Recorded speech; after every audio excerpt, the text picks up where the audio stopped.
Hello students.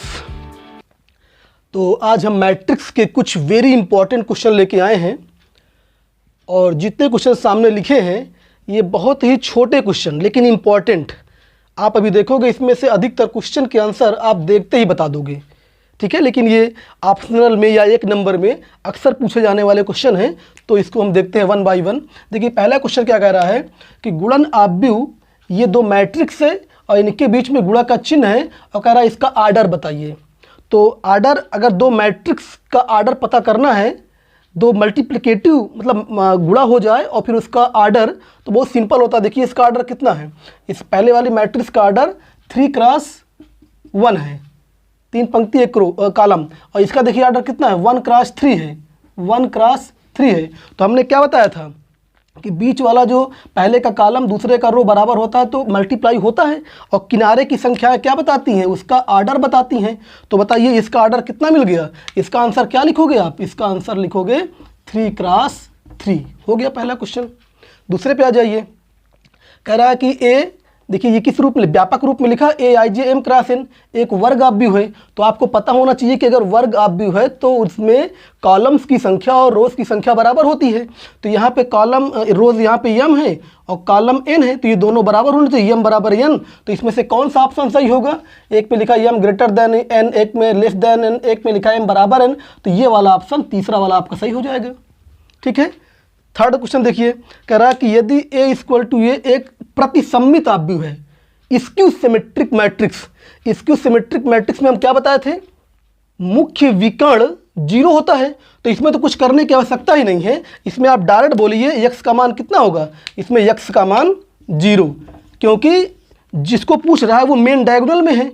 और आप जानते हैं कि स्क्यू सिमेट्रिक मैट्रिक्स में मेन डायगोनल का प्रत्येक एलिमेंट 0 होता है। तो ये देखते ही आंसर आ गया।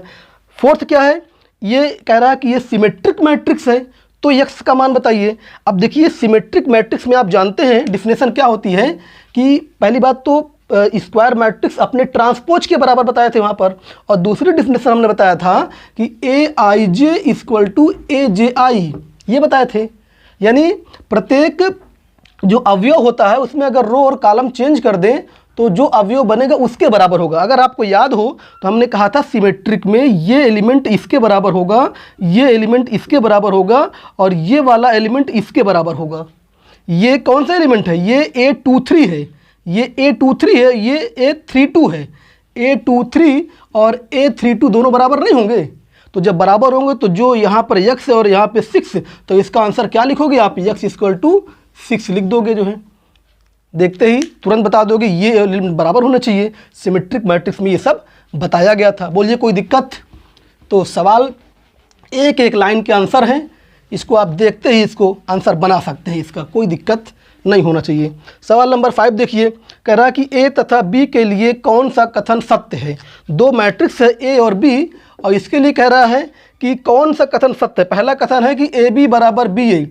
तो बताइए क्या आप कह सकते हैं कि दो मल्टीप्लिकेशन के गुणन में क्रम विनिमय नियम पालन करता है। वही तो लिखा AB और BA, आर्डर चेंज कर दिया, क्रम बदल दिया, तो क्या ये सदैव बराबर होता है। आपको याद होना चाहिए हमने लिखवाया था कि क्रम विनिमय नियम का पालन नहीं होता है गुणा में, तो इसका मतलब ये सदैव सत्य नहीं है, ये गलत हो सकता है, मे बी आर नॉट। और दूसरा ऑप्शन है AB ≠ BA। हमने ये बताया था कि ऐसा नहीं है कि हमेशा क्रम विनिमय नियम का पालन नहीं करता है, किसी किसी क्वेश्चन में वो A और B के मान पे डिपेंड करता है, बराबर भी हो सकता है। मतलब इसका कोई हार्ड एंड फास्ट रूल नहीं था कि AB और BA बराबर होगा ही नहीं, मे बी आर नॉट होता है, हो भी सकता है किसी क्वेश्चन में और नहीं भी हो सकता किसी क्वेश्चन में।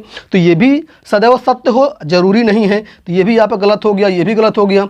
तीसरा कह रहा है कि AB = 0, तो AB = 0 क्या हमेशा हो जाता है क्या। हमने, अगर आपको याद हो, हमने एग्जाम्पल लिया था कि दो नॉन जीरो मैट्रिक्स हो तो उनका मल्टीप्लिकेशन 0 हमने दिखाया था, लेकिन वो एक पर्टिकुलर एग्जाम्पल था, काउंटर एग्जाम्पल था। क्या सदैव दो मैट्रिक्स का मल्टीप्लिकेशन 0 होगा, नो। तो ये भी आपका सदैव नहीं हो सकता, मे बी आर नॉट, हो भी सकता नहीं हो सकता।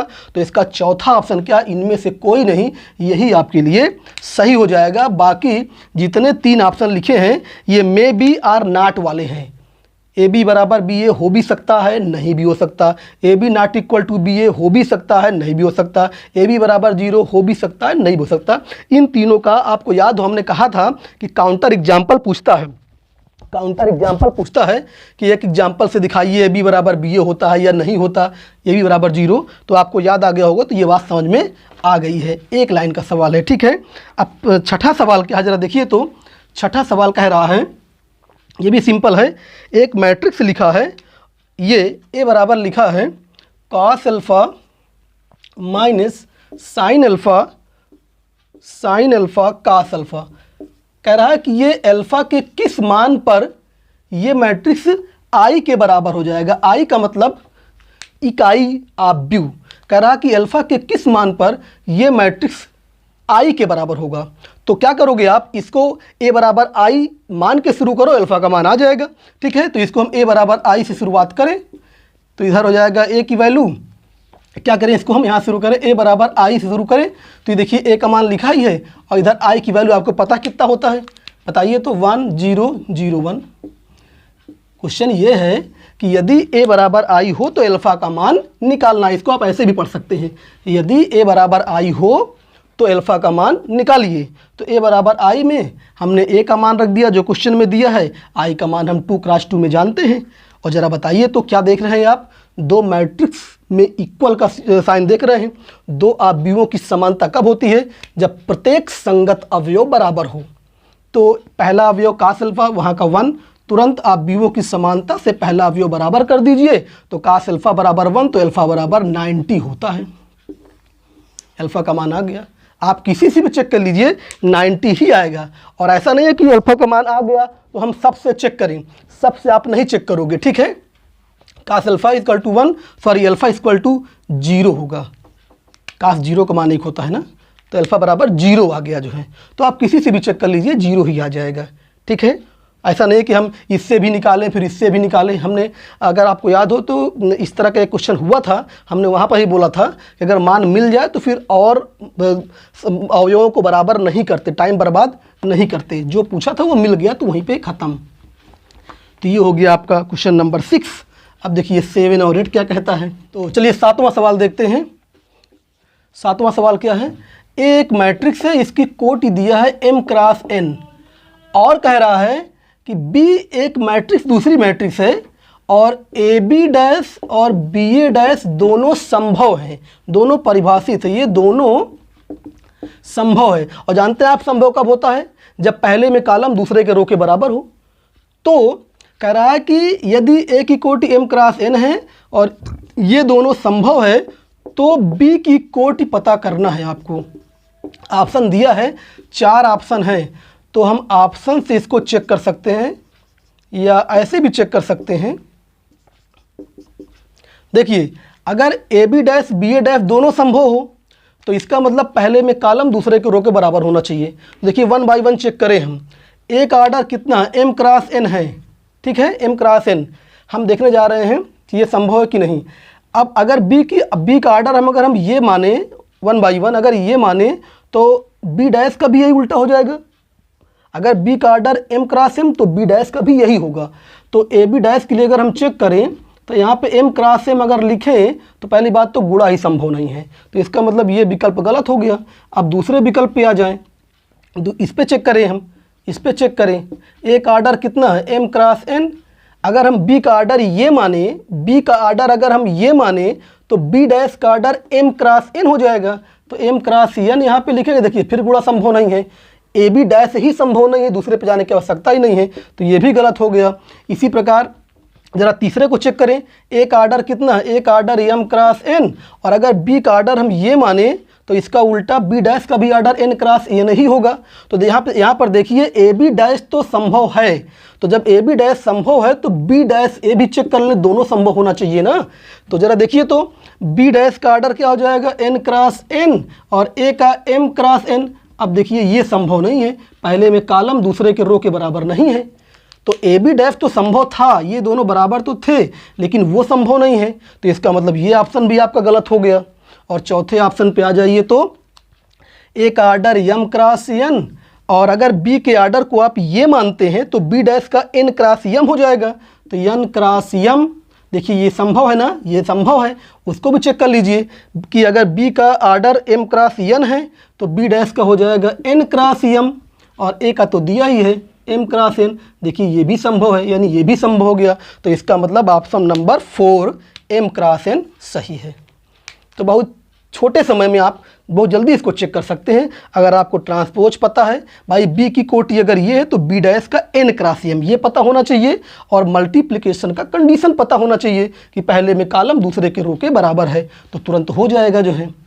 ठीक है, अब एक लास्ट सवाल देखिए तो क्या कह रहा है, 8वां कह रहा है कि 3 क्रॉस 3 के कितने मैट्रिक्स बन सकते हैं, 3 क्रॉस 3 कोटि के कितने संभव आव्यूह हो सकते हैं जिनकी प्रत्येक प्रविष्टि, पृष्ठ मतलब एलिमेंट जहाँ पे हम लिखते हैं, प्रत्येक प्रविष्टि 0 या 2 हो। ठीक है, 0 या 2 हो।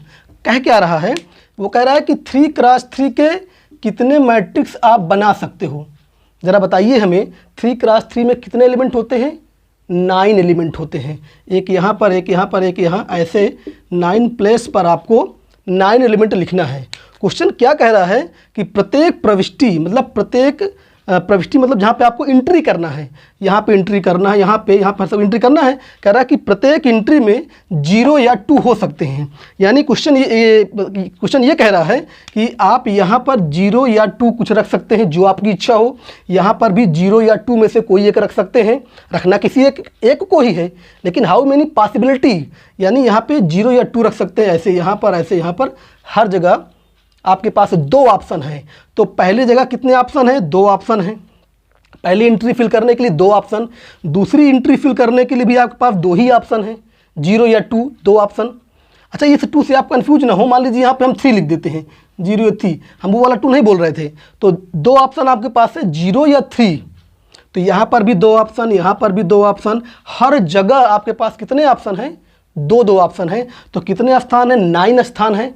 तो सबके पास 2 ऑप्शन, तो 2 गुणे 2 गुणे 2 कितनी बार कर दो आप, 9 बार, 9 बार, 9 प्लेस है, और हर प्लेस को हम 2 तरीके से फिलअप कर सकते हैं। उस पर या तो 0 लिखे या तो 3 लिखे। तो how many possibility, 2 into 2 into 2, 9 बार, यानी 2 की पावर 9 इतने मैट्रिक्स बनेंगे। बात समझ में आया, 2 की पावर 9 का मतलब 512 शायद। ठीक है, तो इसका मतलब 512 आव्यूह बनेगा। अब जरा देखिए, इसी को हम इन जनरल कर दें, इन जनरल, ये तो 3 क्रॉस 3 था, जब 3 क्रॉस 3 था तो 9 अवयव हैं, और पॉसिबिलिटी कितनी थी, 2 पॉसिबिलिटी थी, 2 पॉसिबिलिटी, तो आंसर आया 2 की पावर 9। अगर मान लीजिए इन जनरल अगर n क्रॉस n की आप मैट्रिक्स बनाए, n क्रॉस n, और उसमें पॉसिबिलिटी प्रत्येक प्रविष्टि में मान लीजिए आपके पास k ऑप्शन हो, प्रत्येक प्रविष्टि के लिए k ऑप्शन, तो हाउ मेनी मैट्रिक्स, k की पावर यहाँ पे n स्क्वायर हो जाएगा, k की पावर n स्क्वायर। जब 2 पॉसिबिलिटी थी तो 2 की पावर, और 9 कहाँ से आया, दोनों को मल्टीप्लाई करने पर, तो यहाँ पे क्या हो जाएगा, k की पावर n स्क्वायर हो जाएगा। इन जनरल अगर क्वेश्चन ये पूछ ले कि n क्रॉस n की कितनी मैट्रिक्स बन सकती है जिसकी प्रत्येक प्रविष्टि में रखने के लिए आपके पास k नंबर दिया हो, ठीक है, तो आंसर आएगा k की पावर n स्क्वायर। तो ये कुछ छोटे छोटे सवाल हो गए। अब हम कुछ बड़े सवाल देखते हैं।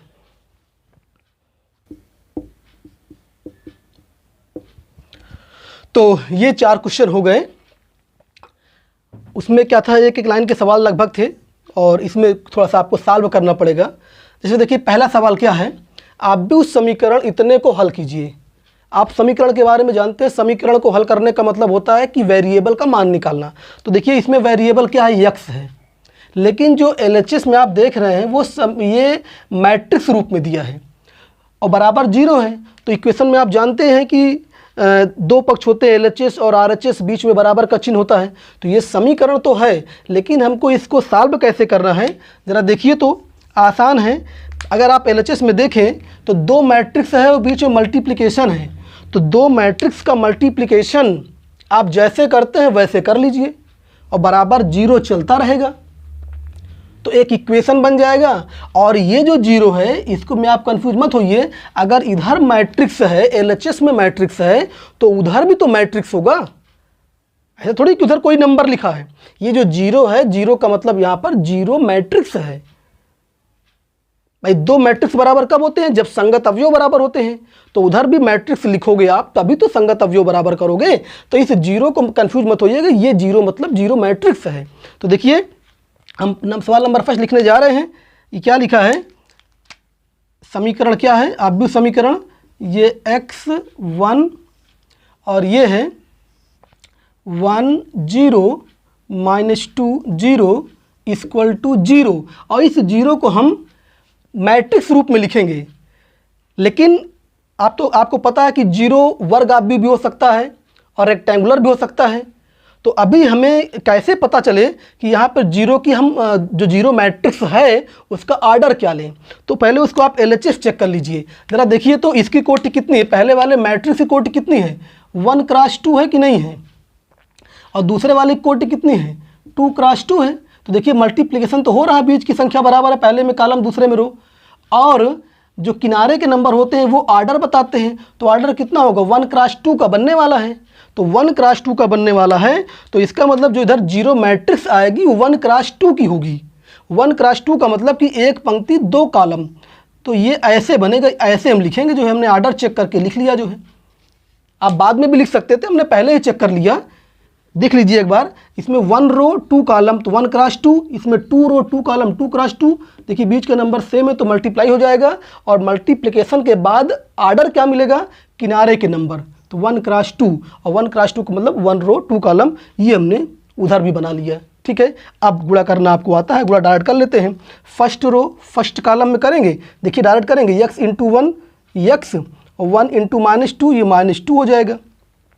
फर्स्ट रो के साथ फर्स्ट कॉलम किया। अब फर्स्ट रो के ही साथ सेकंड कॉलम करते हैं कि नहीं करते हैं? तो x × 0 0 1 × 0 0, बस फर्स्ट रो बना, और कोई रो है ही नहीं है ये। और बराबर किसके? 0 0। अब ज़रा देखिए तो यहाँ पे x -2 है और यहाँ पे 0 है। और ज़रा बताइए हमें, दो मैट्रिक्स अगर बराबर होते हैं तो क्या होता है?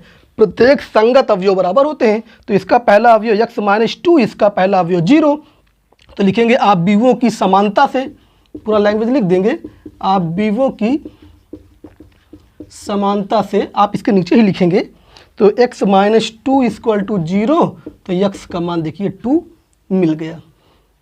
तो अगर आपको मैट्रिक्स का मल्टीप्लिकेशन आता है, ऑर्डर को पहचानते हैं आप, तो पहला सवाल देखिए ये हो गया, कोई दिक्कत नहीं है। ठीक है, पहला सवाल हो गया। अब इसको मिटा देते हैं। दूसरा सवाल देखते हैं। दूसरा सवाल क्या है? ज़रा पढ़िए तो दूसरा सवाल ये कह रहा है कि a की वैल्यू दिया है और कह रहा है कि a² = k × a भी है। a की वैल्यू पता है और कह रहा है a² = ka है, तो k का मान पूछ रहा है।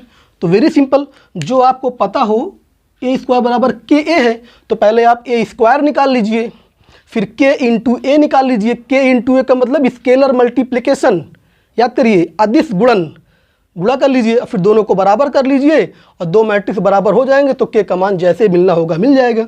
तो देखिए तो हम इसको सॉल्व करें। सवाल नंबर 2, पहले हम a² निकालें और बताइए a² कैसे निकालते हैं? a × a करते हैं। a को a में मल्टीप्लाई कर दीजिए तो a² मिल जाएगा।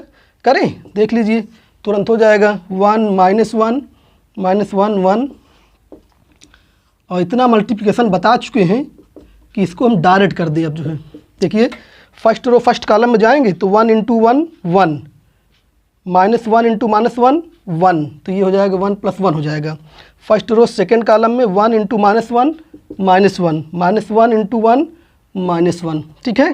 फिर सेकंड रो फर्स्ट कॉलम तो -1 × 1 -1 1 × -1 -1, फिर सेकंड रो सेकंड कॉलम -1 × -1 +1 1 × 1 1, ठीक है। तो ये कितना आ जाएगा 2 -2 और ये 2 आ गया, a² मिल गया। अब आप क्या निकालें? अब निकालें k × a निकालें, ठीक है। अब k × a निकाल लेते हैं। k × a, ये k है और a की वैल्यू देखिए ये लिखी है 1 -1 -1 1, तो कितना हो जाएगा k -k अब ज़रा देखिए तो ये आपका लिखा है a² और ये लिखा है k × a। According to question दोनों बराबर हैं। अकॉर्डिंग टू क्वेश्चन प्रश्नानुसार क्या कह रहा है? प्रश्नानुसार a² = ka। आप ज़रा डायरेक्ट देखिए तो ये बराबर ये है। देखिए k के स्थान पर यहाँ पे 2 लिखा है कि नहीं लिखा है। तो अगर k = k बराबर करेंगे, इसलिए डायरेक्ट आप देखिए k = 2 आपको मिला कि नहीं मिला? जो है k = 2 मिल गया। कोई दिक्कत किसी को? आसान है कि नहीं है? बोलिए। जो कहे पहले निकाल लीजिए। a² कहा हमने, a² निकाल लिया।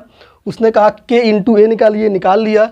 फिर बराबर करने के लिए बोला, बराबर कर दिया और तुरंत आप बीमों की समानता से k की वैल्यू मिल गई। ठीक है, तो छोटे छोटे क्वेश्चन हैं, 1 नंबर 2 नंबर में पूछते हैं, इंपॉर्टेंट क्वेश्चन हैं, इसलिए इसको बताना ज़रूरी हो गया था। ठीक है, और हमने जब लेक्चर चल रहा था मैट्रिक्स में, तो बीच बीच में हमने आपको काफ़ी न्यूमेरिकल सवाल बताए हैं, उनको भी आप देखिएगा, वो भी इम्पोर्टेंट है। सवाल नंबर 3 देखिए क्या कह रहा है। सवाल नंबर 3 में a की वैल्यू दिया है और कह रहा है कि आप इसको निकालिए, a² - 3a + 2a। तो ज़रा समझिए, इसको हम सोचते हैं कि आप खुद करिएगा, हम हिंट दे देते हैं बस। जो है वैल्यू किसकी निकालना है? a² - 3a + 2i की वैल्यू निकालना है। ठीक है ना? अब देखिए यहाँ पे 3 टर्म है, तो तीनों को आप पहले अलग अलग निकाल लीजिए। गलती ना हो इससे बचने के लिए पहले आप a² निकाल लीजिए। और ज़रा बताइए a² कैसे निकालेंगे आप? अभी हम सिखाए थे और इससे पहले बता चुके हैं। a × a करिएगा। a आपको ये दिया है, a × a आपको मल्टीप्लिकेशन आता, कर लेंगे, कोई दिक्कत? कोई दिक्कत नहीं, a² मिल जाएगा। फिर आप 3 × a करेंगे, दूसरा टर्म 3 × a, और 3 × a का मतलब कि a में 3 से मल्टीप्लाई करिएगा। a की वैल्यू पता है और 3 से मल्टीप्लाई करोगे तो आपको पता है कि सब में मल्टीप्लाई हो जाता है। स्केलर मल्टीप्लिकेशन कैसे करते हैं? मैट्रिक्स के ईच एलिमेंट में कर देते हैं, सब में कर देंगे, 3 × a मिल जाएगा। अब फिर आपको 2i निकालना है, 2i, या एक काम ये करिए, अलग से सिर्फ a² निकाल लीजिए, बस समय की बर्बादी ना हो इसलिए हम आपको बता रहे हैं कि सिर्फ a² अलग से निकाल लीजिए, बाकी 3a और 2i वहीं पे मिल जाएगा। अलग से निकालेंगे फिर वैल्यू पुट करेंगे, टाइम बर्बाद होगा। भाई देखिए ये a² है, a² का मतलब कि a × a, तो मैट्रिक्स मल्टीप्लिकेशन थोड़ा सा लंबा होता है, टाइम लगता है, तो उसको आप अलग से निकाल लीजिए। और जब a² मिल जाए तो फिर इस सवाल को उठाइए और यहाँ पे क्या करेंगे आप? a² जो निकाल चुके हैं, a² की वैल्यू डायरेक्ट पुट कर दीजिएगा और -3 लिखेंगे और फिर a की वैल्यू यहाँ पे ये रख दीजिएगा +2। अब यहाँ पे ये है कि i की वैल्यू क्या रखें?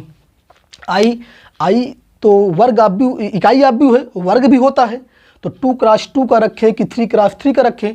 उसके लिए आपको इससे पहले वाले मैट्रिसेस को देखना होगा। माइनस प्लस की बात है, ये माइनस का चिन्ह, ये प्लस का। आपको पता है कि माइनस प्लस में मैट्रिक्स का आर्डर सेम होना चाहिए। तो ज़रा देखिए, इससे पहले जो मैट्रिक्स आप a² और 3a लिखेंगे वो सब 3 × 3 के आर्डर हैं कि नहीं है? वो सब 3 × 3 वाले आएंगे, तो जाहिर सी बात है i को भी आप 3 × 3 वाला ही लिखेंगे, तभी तो प्लस या माइनस संभव होता है। आर्डर सेम होगा तभी प्लस या माइनस आप कर सकते हो। इसलिए आई की आर्डर, हमने उसमें बोला भी था, आई की आर्डर प्रश्न में जो मैट्रिक्स दिए रहते हैं उसके आर्डर को देख के आप डिसाइड करोगे कि आपको 2 × 2 लेना है कि 3 × 3 लेना है। ठीक है, तो और जो मैट्रिक्स है वो 3 × 3 वाले हैं, तो हमको आई भी 3 × 3 लेना पड़ेगा। अब 2 को अंदर मल्टीप्लाई करना भी आपको आता है, और जो a यहाँ पर लिखा है 3 से मल्टीप्लाई भी करना आता है। बस a² निकाल के वैल्यू पुट कर दीजिए, माइनस प्लस भी करना आपको आता है, संगत अवयवों को जोड़ घटा दीजिए, वैल्यू मिल जाएगी। लास्ट सवाल क्या है ज़रा देखिए तो। लास्ट सवाल है, 2 इक्वेशन दिया है। पहले सवाल में भी एक इक्वेशन दिया था, लेकिन वो 1 वेरिएबल का था, सिर्फ x का मान निकालना था। यहाँ पे देखिए 2 वेरिएबल है। जैसे आप छोटी क्लास में पढ़े होंगे कि मान लीजिए ऐसे लिखा हो x + y = 10x - y = 6, x y की वैल्यू फाइंड करिए। तो आप क्या करते थे? याद करिए, आप प्रतिस्थापन विधि, विलोपन विधि पढ़ते थे ना। प्रतिस्थापन विधि विलोपन विधि में क्या होता था, जैसे यहाँ पर y है, इसको हम दोनों को ऐड कर दे तो y कट जाता था, x की वैल्यू मिल जाती थी। x की वैल्यू पुट करके y की वैल्यू निकाल लो, या ऐड करने पर x की वैल्यू मिली है तो सब्सट्रैक्ट कर दो तो y की वैल्यू मिल जाएगी। तो जो छोटी क्लास में आप पढ़े थे सेम टू सेम वही यहाँ पे करना है। बस फ़र्क ये है कि जब यहाँ पे जोड़ने गए थे तो 10 और 6 को जब जोड़े थे तो ये नंबर है तो नंबर के तरीके जोड़े थे, 10 और 6 16, लेकिन जब यहाँ जोड़ने जाएंगे RHS को तो ये मैट्रिक्स है तो मैट्रिक्स के तरीके से इसको जोड़ेंगे। बस ये अंतर हो जाएगा, बस इतना आपको ख्याल रखना है कि नंबर है तो नंबर के तरीके आप जोड़िए, मैट्रिक्स है तो मैट्रिक्स के तरीके जोड़िए, और कोई दिक्कत नहीं है। ज़रा देखिए इक्वेशन फर्स्ट ये है और इक्वेशन सेकंड इसी के नीचे अगर हम लिख दें तो 3002 इसको मिटा देते हैं, ठीक है। तो इक्वेशन फर्स्ट है, इक्वेशन सेकंड है। जैसे आप इक्वेशन सॉल्व करते थे 8वीं 9वीं 10वीं क्लास में, प्रतिस्थापन विधि विलोपन विधि, ठीक है, बस वही आपको करना है। क्या करें, पहले दोनों इक्वेशन को आप जोड़ दीजिए, समीकरण फर्स्ट प्लस सेकंड करेंगे, ऐसे देखिए y कट जाएगा तो 2x बराबर मिल जाएगा आपको। इन दोनों को सम कर दीजिए, चाहे एक बार लिख के जोड़ लीजिए या डायरेक्ट भी जोड़ सकते हैं, मैट्रिक्स को आप डायरेक्ट जोड़ना जानते हैं तो जोड़ लीजिए। 7 3 10 और 0 0 0 2 0 2 5 3 8, ये हो गया 2x की वैल्यू। 2 उधर भेज दीजिए तो 1/2 बन जाएगा। 10 0 2 8 और 1/2 को अंदर स्केलर मल्टीप्लिकेशन आप जानते हैं तो कितना हो जाएगा, ये 5 हो जाएगा, ये 0 हो जाएगा, ये 1 हो जाएगा, ये 4। x की वैल्यू आ गई। अब जब x की वैल्यू आ गई तो x की वैल्यू आप इक्वेशन फर्स्ट में रख के y का मान निकाल सकते हैं, या चाहे तो दोनों इक्वेशन को जैसे हमने प्लस किया था आप सब्सट्रैक्ट कर दिए तो वैल्यू मिल जाएगी, ठीक है। तो ये कुछ सवाल हो गए, ये 2 या 3 नंबर पूछते हैं। अब हम देखते हैं इससे बड़े सवाल कुछ और। तो ये एक सवाल आप देखिए, ये बड़ा सवाल है, इम्पोर्टेंट सवाल है। हम आपको इसको थ्योरम के रूप में भी पूछ सकते हैं। अभी लास्ट में पहले सवाल सॉल्व कर लें, फिर इसी में एक फार्मूला बताएंगे जिससे आप अगर कोई बड़ा सवाल है इसको 1 सेकंड में कर सकते हैं। देखिए a की पावर 4 पूछा है तो a की पावर 4 कैसे मिलेगा, डायरेक्ट तो मिलेगा नहीं।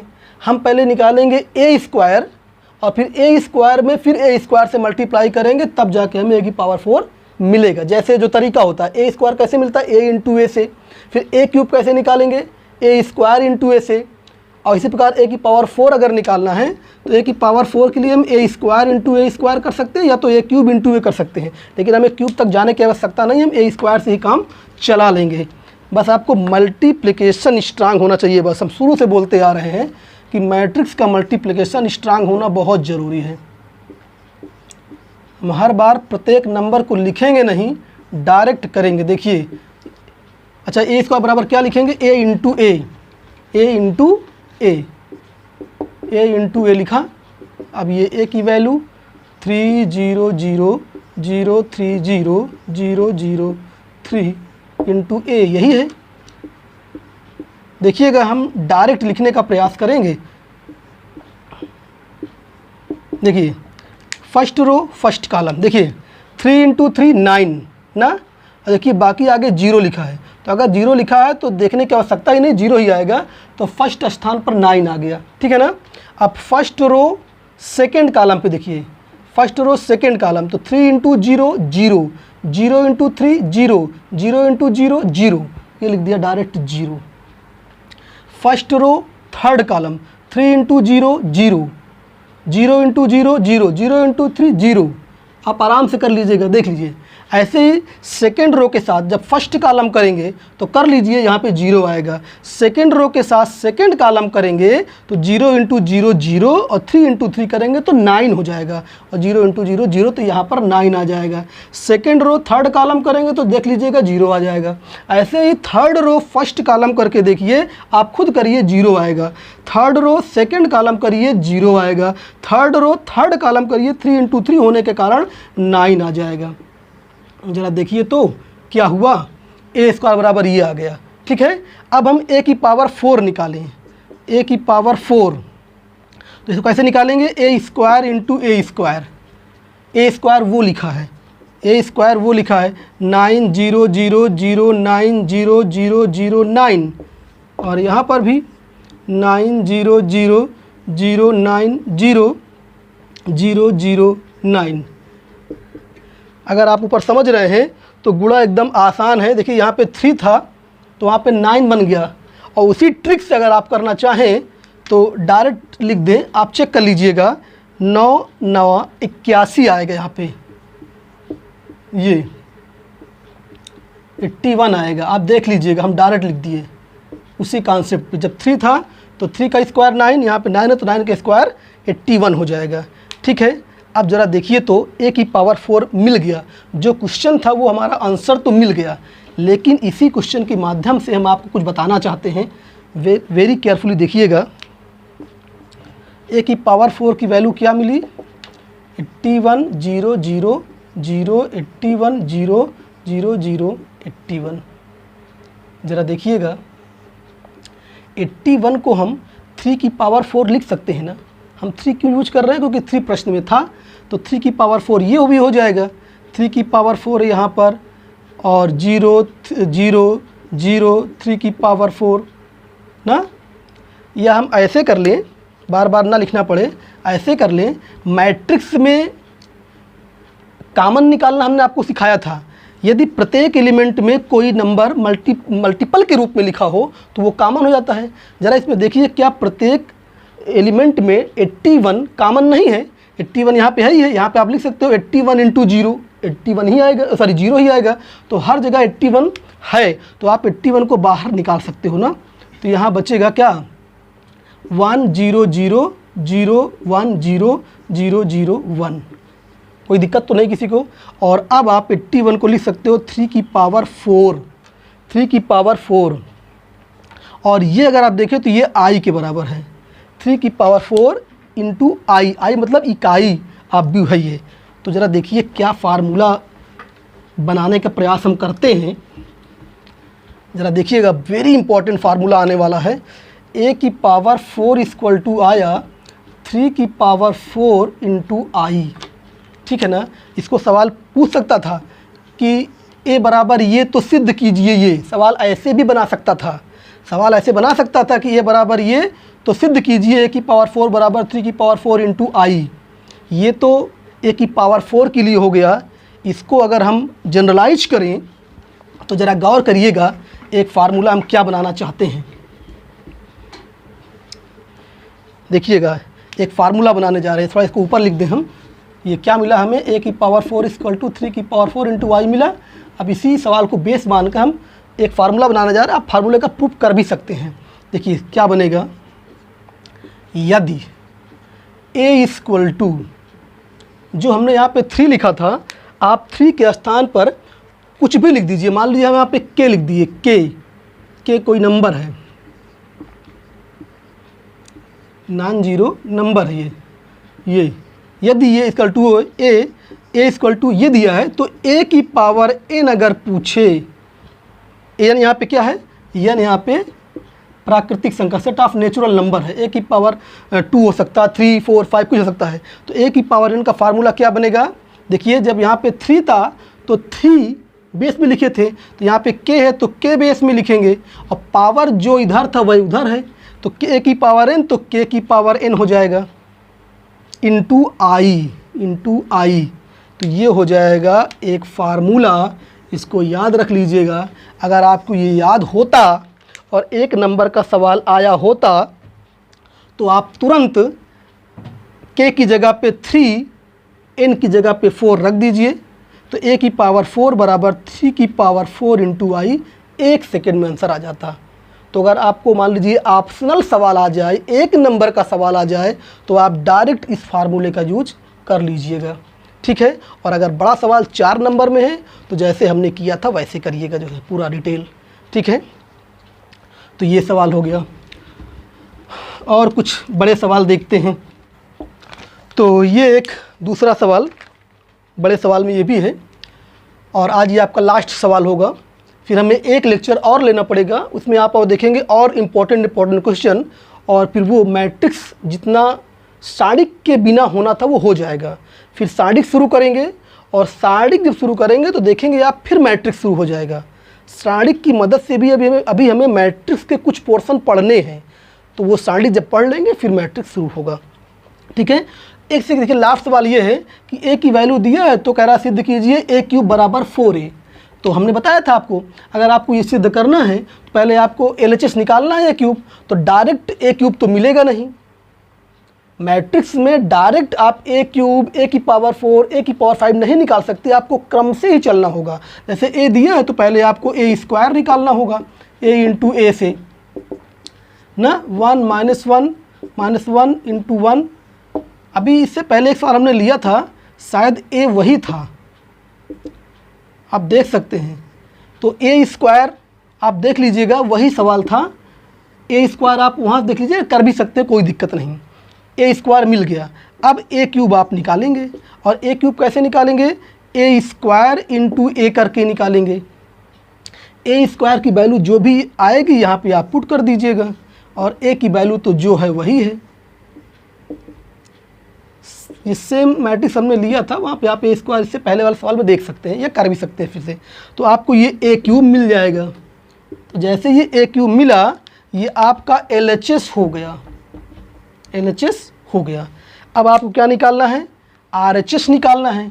और RHS तो सिंपल है, देख लीजिए, RHS में कुछ है ही नहीं है। RHS क्या है, 4 इंटू a है RHS।